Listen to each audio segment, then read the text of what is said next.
Miyerkules ng umaga nang sabay umalis ng Pilipino sina Francine Diaz at Sat Fidelin. Patungo ang dalawa sa Vancouver, Canada pero mag-stopover muna sila sa Seoul, South Korea.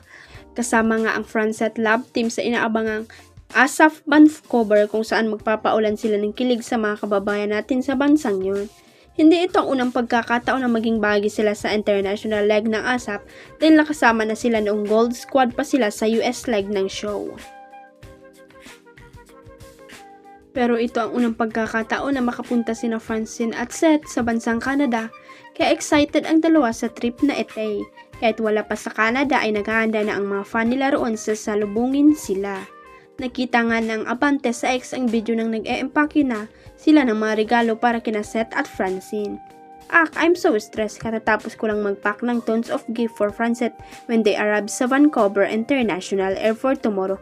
Post sa X ng isa nilang fan sa Canada. Dagdag pa nito, Sir Chin and Seth bukas first time to meet them, nakakaiyak.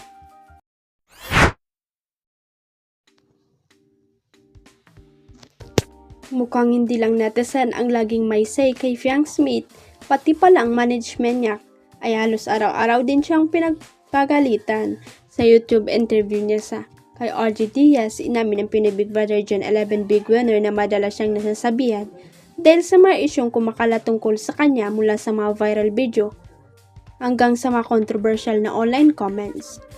Lagi akong pinapagalitan ni Direk Loren Jugi, may mga nababasa ako sa management ko nang hindi man lang pinagsasabihan si Piang, wala pa silang magawa. Everyday akong pinapagalitan sa office, sabi ng Young Star. Hindi naman sila galit palagi pero pinagsasabihan para i-correct ang wrongdoings ko.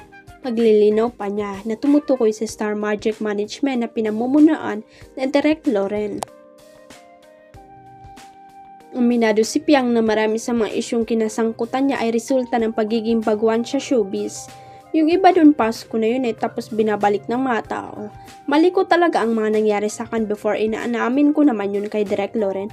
Every time kapag pinapatawag ako, na-adapt ko po yung mga sinasabi niya and pumapasok naman po sa utak ko, chika niya.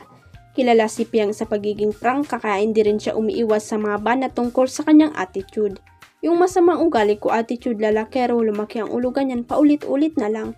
Pero sa akin sa pagkakamali ko ang sasabihin ko is hindi ako anghel at hindi rin naman ako demonyo, hindi ako perfect, sambit niya. Isa sa mga pinaka-inaabangan ng mga fans ay ang paglinaw niya sa controversial na best batch comment niya tungkol sa PBB. Nung sinabi ko yun, wala pa pong PBB collab, super happy and proud ako sa batch namin kaya masasabi ko na best batch siya for me. Siguro naging mali lang ang dating sa tao kasi splice video siya. Paliwanag ng dalaga. Patuloy niya may explanation yun na sinabi ko na batch namin yun. Syempre proud ako sa batch namin. Sinabi ko rin na guys support PBB collab na misinterpret lang ako ng mga tao. Huwag kalimutang i-click ang subscribe button at i-ring ang notification bell para sa latest at legit chika updates.